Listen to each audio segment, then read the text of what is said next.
स्वामिनारायणः साक्षादक्षर पुरुषोत्तमः सर्वेभ्यः परमां शान्तिम् आनन्दं सुखमर्पयेत्। वसुदेवसुतं देवं कंसचाणूरमर्दनं देवकी परमानन्दं कृष्णं वन्दे जगद्गुरुम्। ॐ अक्षरमहं पुरुषोत्तमदासोऽस्मि।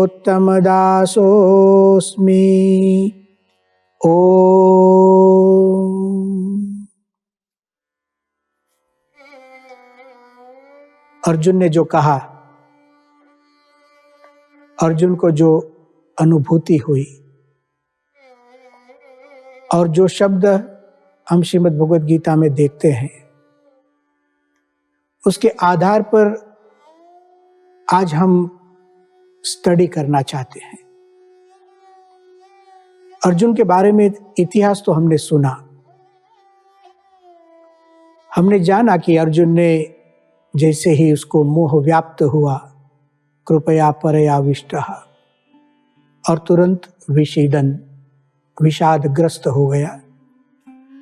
और विषीदन इदम अब्रवीत, विषादग्रस्त होकर कुछ कहता है।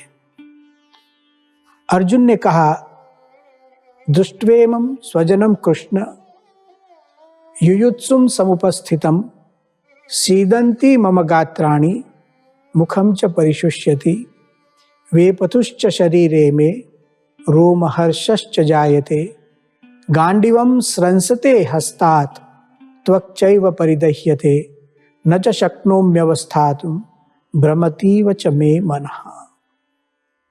सबसे पहली बात यहाँ यह होती है कि ये भाषा किसकी है, ये कौन बोल रहा है। हमें लगता है कि ये तो अर्जुन बोल रहा है, लेकिन मनोविज्ञान की दृष्टि से, हमारे अध्यात्म शास्त्र की दृष्टि से यह अर्जुन की स्वयं की भाषा नहीं लगती है। अर्जुन तो शूरवीर है, महावीर है, एक योद्धा है, कृतनिश्चयी भी लगता है, उत्साही भी है। फिर भी सीदन्ति मम गात्राणि, यह शब्द कहां से आए? भगवद गीता ने उसका उत्तर भी दिया है। कृपया परयाविष्टः, जैसे ही मोहग्रस्त होता है, विषीदन इदम अब्रवीत, विषाद करते करते बोलता है, अर्थात उसके शब्द विषाद में से जन्मे हैं। अर्जुन का विषाद मोह में से जन्मा है। हम ऐसा कह सकते हैं, अर्जुन अब जो कुछ भी बोलता है वो मोहवश बोलता है। मोह से उत्पन्न जो विषाद, उस विषाद से प्रभावित वाणी को अर्जुन बोल रहा है। अब जो अर्जुन ने यहां कहा कि मेरे गात्र शिथिल हो रहे हैं, मेरा मुंह सूख रहा है, कंपन हो रही है, रोंगटे खड़े हो जाते हैं, गांडीव हाथ में से गिर जाता है, भ्रमतीव च मे मनः, मानसिक संतुलन भी खो बैठता है। अब यहां जरा हम यह सोचेंगे, मन और शरीर का संबंध क्या है? क्योंकि अर्जुन के जीवन में अब जो परिवर्तन दिखता है, पहले एक वैचारिक परिवर्तन था और विचारों के परिवर्तन के बाद उसके शरीर पर भी रिएक्शन आने लगे। एक प्रतिक्रिया पहले शरीर पर दिखती है और फिर विचारों की असर विचारों पर, मन पर भी एक मानसिक परिवर्तन भी देखने मिलता है। हम जो सोचते हैं, जब हम सोचते हैं, क्या उस वक्त मेरे शरीर पर कोई रिएक्शन आता है? मेरी सोच और मेरा शरीर, क्या उसका कोई परस्पर संबंध है? यह हमें सोचना चाहिए। उसका उदाहरण अर्जुन है। सीदंती मम गात्राणि, मेरे गात्र शिथिल हो रहे हैं। अर्जुन के शरीर पर एक रिएक्शन आ रहा है। मन और शरीर एक घनिष्ठ दोनों का संबंध है। हमारे शास्त्रों ने कहा, मनः एव मनुष्याणाम कारणम बंध मोक्षयोः। मनुष्य के बंधन में और उसकी मुक्ति में मन ही कारण है, अर्थात विचार ही कारण है। बंधन और मुक्ति एक आध्यात्मिक अर्थ भी है, उसको एक लौकिक रीति से हमारे जीवन के साथ जोड़कर भी हम देख सकते हैं। हम कुछ प्रवृत्ति में जुड़ जाते हैं, उसमें भी मन कारण। कुछ कार्य से हम अलग हो जाते हैं, हम जुड़ नहीं सकते हैं, उसमें भी मन कारण। कुछ हम करते हैं, कुछ नहीं करते हैं, कभी बोलते हैं, कभी नहीं बोलते हैं, कभी गाते हैं, कभी नहीं गाते हैं, कभी किसी का मानते हैं, कभी नहीं मानते हैं, कभी खुश रहते हैं, कभी दुखी रहते हैं। सबके पीछे मन, विचार, सोच, उसकी महत्व की एक भूमिका है। अर्जुन में यह दिखाई देता है, इसलिए आज हमें केस स्टडी में यह देखना है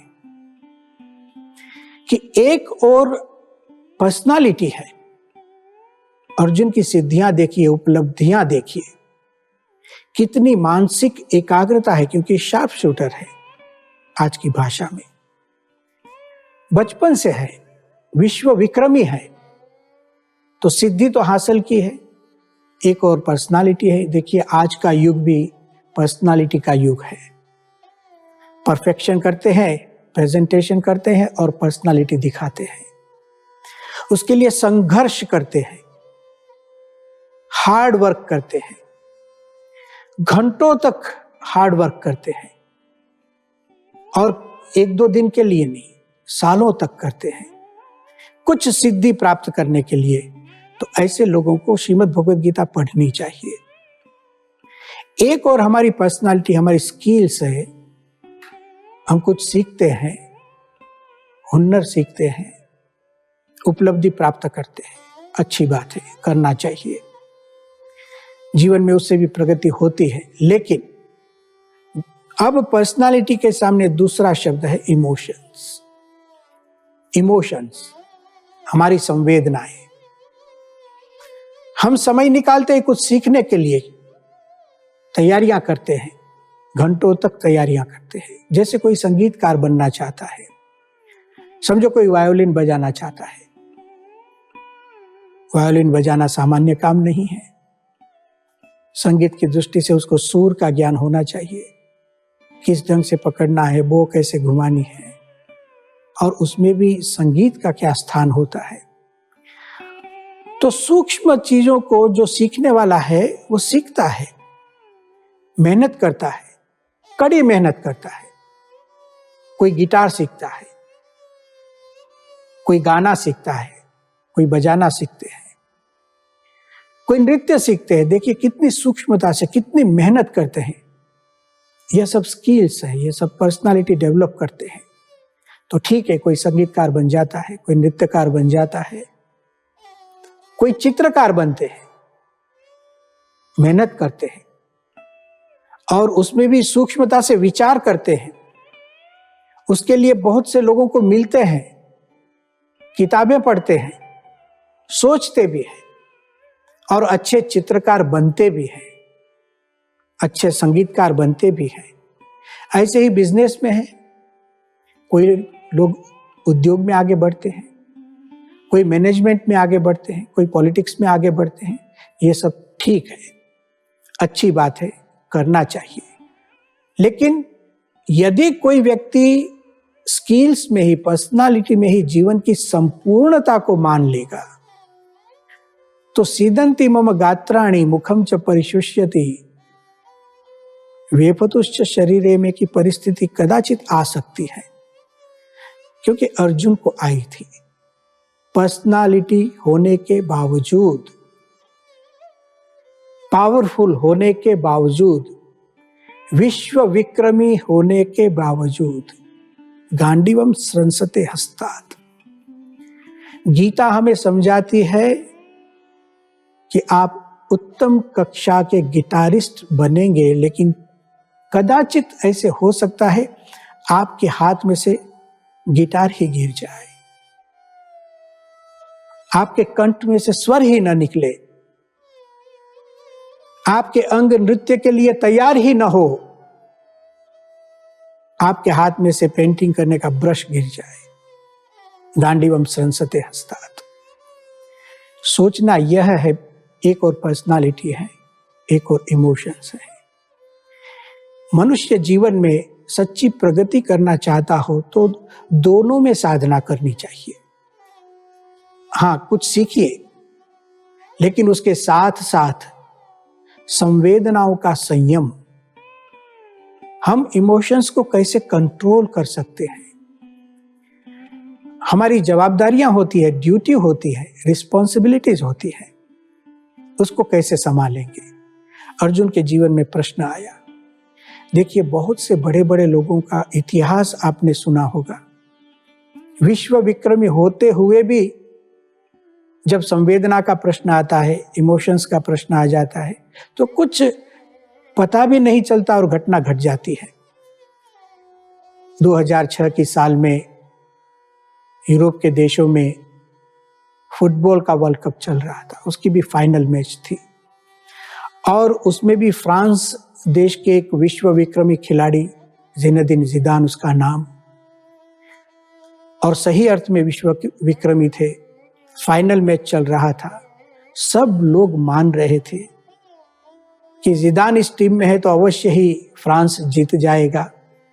इटली के साथ फाइनल मैच हो रही थी, ठीक ढंग से सब चल रहा था और पूरा फ्रांस देश उत्साह में था, हम जीतेंगे ही। खिलाड़ी भी मान रहे थे, देशवासी भी मान रहे थे, हम जीतेंगे ही, और जीत की दिशा में ही जा रहे थे।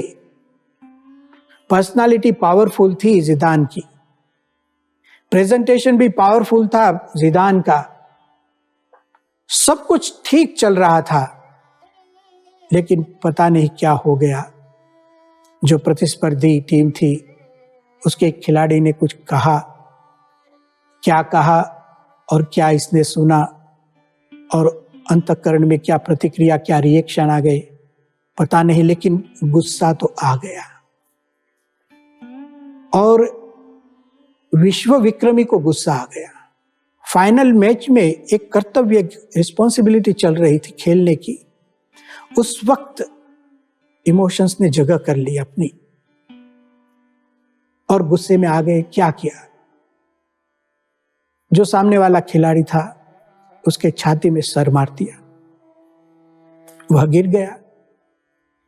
जैसे ही गिर गया, मैच रुक गई। रेफरी आए, देखा जिस ढंग से मारा गया था, मारना नहीं चाहिए, तुरंत ही रेड कार्ड लेकर दिखाया, उसको दे दिया, मैच से बाहर निकलना पड़ा। करुणता यह है कि यह तो उनकी इस जीवन की पराकाष्ठा का एक क्षण था, अंतिम मैच थी, फिर रिटायर होने वाले थे। ऐसे तो थोड़े समय पहले वो रिटायर हुए थे, लेकिन वर्ल्ड कप खेलकर फ्रांस को वर्ल्ड कप में जिताकर बाद में रिटायर होने का एक निर्णय था। लेकिन देखिए क्या हो गया। बड़ी बड़ी हस्तियां इमोशंस के सामने झुक जाती हैं। ऐसे ही दृष्टांत आपको विश्व में बहुत मिलेंगे। खेल जगत में देखिए और सब जगत में देखिए, कोई संगीतकार गाने के लिए आता है, बजाने के लिए आता है, और यदि स्टेज पर चढ़ने के ही समय यदि कोई इसको गाली दे दे तो क्या होता है? कौन असर करता है? तो स्केल के ऊपर इमोशंस का एक प्रभाव है जो यहां अर्जुन के जीवन में हमें देखने मिलता है। अब हम एक संसार में रहते, एक कुटुंब में रहते हैं, इसलिए इस बात को हमें सोचनी चाहिए। विचार का और शरीर का बहुत संबंध है, घनिष्ठ संबंध है। मन और शरीर, माइंड एंड बॉडी। देखिए, सबसे पहले किसी एक विचार को लीजिए। जैसे अभी हमने गुस्से की बात की, एक विचार है, गुस्सा एक आंतरिक वस्तु है, वो कि बाह्य शरीर का अंग नहीं है, वो तो आंतरिक संवेदना, इमोशन है। लेकिन जब गुस्सा आता है तो शरीर में परिवर्तन देखिए। जैसा ही हम गुस्सा करेंगे, आंखें लाल हो जाती हैं, आंखें बड़ी हो जाती हैं, ब्लड प्रेशर बढ़ जाता है, भाषा बदल जाती है। गुस्से वाले लोग जो बोलते हैं, एक अलग ही डिक्शनरी खोलते हैं और उसमें से नए नए शब्द निकलते हैं। हाँ, उसको हम लिख नहीं सकते, उसको रजिस्टर भी नहीं कर सकते। गुस्से की एक भाषा बदल जाती है, शरीर की आकृति बदल जाती है। किसी लोगों के होंठ कांपने लगते हैं, हाथ कांपने लगता है। तो देखिए, गुस्सा एक सोच है, उसकी एक शारीरिक असर होती है। इसी तरह हम कुछ भी सोचेंगे तो समझ कर रखिए उसकी इस शरीर पर एक रिएक्शन आना ही है। एक कहानी सुनाता हूं। एक किसान था और उसने घर के अंदर ही अपने पशुओं के लिए घास का ढेर लगाए रखा था। अब किसी समय उसको कोई वस्तु की जरूरत हुई, दराती की जरूरत हुई। घर में ढूंढा, दराती नहीं मिली। उसे लगा कि इस घास के ढेर के नीचे कदाचित रह गई हो, और वह इस दराती को ढूंढने के लिए घास के ढेर में हाथ डालता है। अब उसी घास के ढेर में एक चूहा और एक जहरीला सांप रहता था। यह कहानी है। जैसे ही इसने हाथ अंदर डाला किसान ने, और अंदर से जहरीले सांप ने काटा। जैसे ही काटा, इसको भी पता चला, अपना हाथ बाहर खींच लिया। देखा तो लोई खून भी निकला है, और सोचा कि मुझे किसने काटा। तो उसी वक्त चूहे ने अपना मुंह बाहर निकाला। अब किसान मानता है कि मुझे किसने काटा? चूहे ने काटा। तुरंत ही अपने मुंह से खून निकाल कर फेंक देता है। अब घर में चूहे बहुत बढ़ गए हैं, अब चूहों को पकड़ लेना है। ऐसे सोचकर अपने काम में लग गया, जो चीज ढूंढ रहा था। कुछ दिन हुए, फिर से किसी चीज की आवश्यकता हुई, वो ढूंढने लगा। उसे लगा कदाचित इस घास के ढेर के नीचे तो नहीं है, लेकिन उसको याद था कि मुझे चूहे ने काटा है। तो उसने धीरे से हाथ अंदर डाला और सही अर्थ में चूहे ने काटा। और किसान भी मानता है कि हाँ, मुझे चूहे ने काटा, अभी चूहा गया नहीं। जैसे ही हाथ बाहर लेता है और देखता है, उसी वक्त जहरीले सांप ने अपना मुंह बाहर निकाला। किसान ने देखा, ओह, मुझे सांप ने काटा, जहरीले सांप ने काटा, मर गया। यह एक कहानी है। हम लोग एक कुटुंब में रहते हैं, एक समाज में रहते हैं। अब हमारे जीवन में सुख दुख आते हैं। इस कहानी पर एक उत्तर मुझे चाहिए। किसान की जो मृत्यु हो गई, उसका कारण चूहा है या जहरीला सांप है? स्वाभाविक है उत्तर, चूहा भी नहीं, जहरीला सांप भी नहीं। लेकिन किसान की सोच क्या है? आज हमारे घर में जो प्रश्न है, उसमें कारण चूहा भी नहीं और सांप भी नहीं, हमारे विचार हैं। पति पत्नी के साथ रहती है, पति पत्नी के साथ रहता है, पुत्र उनके साथ रहते हैं, पुत्री है, सब एक हमारा परिवार है। परिवार में छोटे बड़े प्रश्न चलते हैं, कभी झगड़ा होता है, कलह क्लेश हो जाता है। लेकिन यदि हम भगवत गीता को देखेंगे, अर्जुन के जीवन के प्रश्नों को देखेंगे, तो मन और शरीर का बहुत संबंध है। हमारे विचारों की असर हमारे शरीर पर होती है,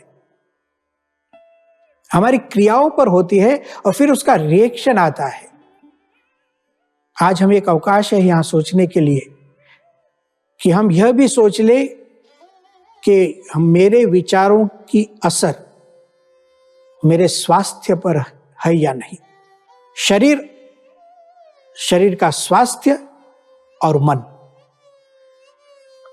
मेडिकल साइंस ऐसा कहता है, जो व्यक्ति ज्यादा दुखी रहता है तो उसकी पूरी भोजन प्रक्रिया पर एक असर होती है। कोई व्यक्ति ईर्ष्यालु हो, दिन में 1 बार, 2 बार, 3 बार, 5 बार, 10 बार या पूरा दिन समझो ईर्ष्या में ही व्यतीत होता हो, उसकी असर भोजन प्रक्रिया पर होती है, पाचन प्रक्रिया पर होती है। मेडिकल साइंस कहता है उसको एसिडिटी होती है और फिर वो बढ़ते जाती है। ब्लड प्रेशर पर प्रॉब्लम होते हैं। आज तो टेंशन को डायबिटीज के साथ भी जोड़ा जाता है। तो हमें क्यों न सोचना चाहिए इन सब पहलुओं पर। व्यक्तिगत मेरे विचार, उसकी असर मेरे शरीर पर, मेरे स्वास्थ्य पर, मेरे संबंधों पर, जो हमारा रिलेशन है पूरी फैमिली के साथ। मैं जॉब करने जाता हूं, वहां इफेक्ट होता है। तो यह सब हमें दिखाई देता है कि व्यक्ति को क्या करना चाहिए। तो अपनी स्किल्स को तो आगे बढ़ाइए, मेहनत कीजिए, बिजनेस के लिए मेहनत कीजिए, जॉब के लिए मेहनत कीजिए, कुछ गाना बजाना सीखिए, नाचना सीखिए, ठीक है सब। उसके साथ साथ जीवन को यदि स्थिर करना हो तो इमोशंस को कंट्रोल करना सीखिए। श्रीमद् भगवद गीता हमें यह समझाती है। देखो, अर्जुन के जीवन में तो यह प्रश्न आ गया। अब अर्जुन का उदाहरण हमारे लिए इसलिए अच्छा है, ऐसे तो प्रत्येक व्यक्ति के जीवन में यह सब होता है। हम अर्जुन का उदाहरण, केस स्टडी अर्जुन का इसलिए करते हैं कि यह भले ही अभी गिर गया है, उसके जीवन में प्रश्न उलझने आ गई, लेकिन अब खड़ा हो जाएगा। जैसे जैसे हम गीता देखेंगे तो अर्जुन फिर से खड़ा हो जाता है। इसलिए हम अर्जुन का उदाहरण देखते हैं। प्रश्न तो दुर्योधन के जीवन में भी आए थे और दुशासन के जीवन में भी आए होंगे, कंस के जीवन में भी आए होंगे, रावण के जीवन में भी आए होंगे। उसको सोचकर कोई फायदा नहीं, क्योंकि अब परिणाम ठीक नहीं है। यहां तो परिणाम बहुत अद्भुत है। तो यह भी एक निश्चय कर ले कि हमारे जीवन में यदि इमोशंस से हम हार जाते हैं तो चिंता मत कीजिए। हाँ, उसका उपाय ढूंढेंगे। चिंता मत कीजिए का मतलब यह नहीं कि जो होता है होने देना है, ऐसा नहीं। लेकिन हमारे पास एक अच्छा उदाहरण है, हमारे पास अच्छे उपाय हैं, और इसीलिए हमने अर्जुन को चुना है और इसीलिए हम भगवत गीता को पढ़ रहे हैं। अर्जुन के चरित्र को देखते जाइए, अपने जीवन का विचार कीजिए। प्रमुख स्वामी जी महाराज कहते थे, जो व्यक्ति शास्त्र पढ़ता है और शास्त्र में जो आख्यान कहे गए, यहाँ तो एक ऐतिहासिक आख्यान है, उसको ठीक ढंग से देखता है, उसको योग्य गुरु मिलते हैं और अपने जीवन का भी उसके साथ साथ विचार करता है, अवश्य उसकी प्रगति होती है। यहां अर्जुन ने कह दिया कि बस अब मैं युद्ध नहीं करूंगा, न युद्ध से। यह अर्जुन की भाषा नहीं थी। भगवान श्री कृष्ण समझ रहे थे कि अभी तो विषिदनिदम अब्रवीत, ये दुख में आकर विषाद में बोलता है, जैसे कोई रोते रोते बोलता है, तो उस ढंग से अर्जुन सब बातें कर रहा है। भगवान श्री कृष्ण शांति से सुन रहे हैं। अर्जुन पहले तो कहता है कि मेरे हाथ में से गांडीवम संसते हस्तात् न च शक्नोम्य अवस्थातुम भ्रमतीव च मे मनः। मेरा मन भ्रमित है, मैं खड़े रहने के लिए भी समर्थ नहीं हूं। इतना सब बताकर आवेग में आ जाता है और फिर धीरे धीरे उसके निर्णय सुनाता है, आवेगी के निर्णय। और जो अपने विचार है उसको जस्टिफाई करने के लिए भगवान श्री कृष्ण को स्वयं एक प्रवचन समझो सुना देता है, जो पहले अध्याय में आता है, जिसकी बात हम अगले आख्यान में करेंगे। ओम शांति ही शांति ही शांति ही।